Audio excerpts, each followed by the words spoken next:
नमस्कार दोस्तों, Patna cab driver union INTUC के प्रदेश अध्यक्ष हम लोग के बीच में धनंजय जी हैं और हमें आप जानते होंगे, हम आपके भाई अनिल विद्रोही हैं, अनिल द्विवेदी हैं।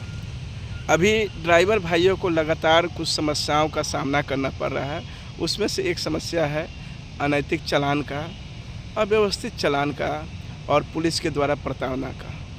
इन समस्याओं को देखते हुए सरकार भी समय समय पर अलग अलग चीज़ें निकालती है। जैसा कि आप जानते हैं कि Patna cab driver union INTUC नियम कानूनों को लेकर, कागजी प्रक्रियाओं को लेकर और सरकार के साथ समन्वय को लेकर हमेशा आगे रही है। इसी बीच में हम लोगों ने देखा कि आप लोगों को कुछ जानकारी, आवश्यक जानकारी उपलब्ध कराई जाए कि कल लोक अदालत लग रहा है और लोक अदालत में कैसे क्या करना है, कहाँ पर है, इन सब चीज़ों के बारे में हमारे अध्यक्ष धनंजय जी हैं, इनसे जानेंगे। बहुत बहुत स्वागत है धनंजय जी आपका। सभी भाइयों को नमस्कार, आभार स्वागत। लोक अदालत पटना सिविल कोर्ट में लग रहा है कल, यानी 13 दिसंबर 2025। उसमें गृह विभाग से भी लेटर मिला है, जो मैंने ग्रुप पर डाल दिया हूँ। फिर मैं एक बार उसको डालूँगा कि जितने भी लोगों को गलत चालान हो या किसी भी प्रकार की उसमें कोई त्रुटि या परेशानी हो, या जिनका वास्तविक भी चालान हो देने में सक्षम नहीं है, जैसे न्यूज माध्यम से भी आया है, पेपर के माध्यम से भी आया है, तो अगर कोई सक्षम नहीं है तो उसको कुछ लोक अदालत के द्वारा कम किया जाएगा राशि। तो आप सभी ड्राइवर भाइयों से मेरा विनती है, सभी मालिकों से विनती है कि जो लोगों का पेंडिंग चालान है तो एक बार कल अवश्य लोक अदालत में जाए। Patna civil court near PMCH के बगल में जो सिविल कोर्ट है। कितना बजे से है?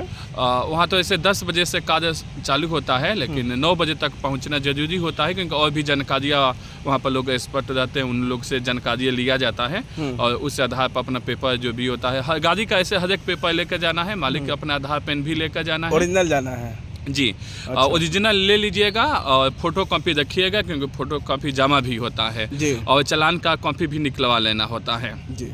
एक चीज़ बताइए, इसके लिए किसी वकील को रखने की जरूरत नहीं, लोक अदालत में वकील का जरूरत नहीं होता है। कोई फीस वगैरह देना कोई फीस नहीं होता है। लोक अदालत का 0 फीस होता है।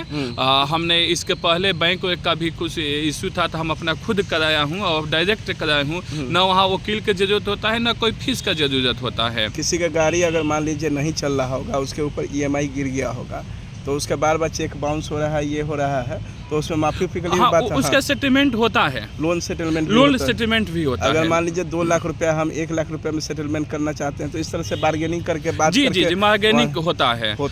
हम बता दें कि मेरा तो सेटलमेंट 70% तक हुआ था, लेकिन मेरे एक लोन था, गाड़ी पर ऐसा कुछ नहीं था, अलग से लोन था जिसका 70% मेरा खुद हुआ है। मेरा खाता भी NIP में चल गया था, तो उस स्थिति में मेरा हुआ है। तो अगर जिनका ड्यू है, बार बार उसको किस्ती वाले से कोई परेशानी आ रहा है और सेटलमेंट कराना चाहते थे, ये सब का सुविधा है। लोक अदालत ये बहुत ऐसे अदालत है गरीब जनता के लिए। तो देखिए, लोक का मतलब ही होता है जन, यानी कि लोग, और लोगों का ये अदालत है। तो इस अदालत में जाइए, अपना जो छोटा छोटा समस्या है, जो परेशानी है, जहां आपसी समन्वय से चीज़ें सुलझने वाला है, उन सारे मामलों को लेकर जाके आप उठा सकते हैं। गाड़ी से रिलेटेड हो या व्यक्तिगत जीवन से भी रिलेटेड हो, तो उन समस्याओं को लेकर जाएं। लोक अदालत में अपनी बात को आपको खुद ही रखना है।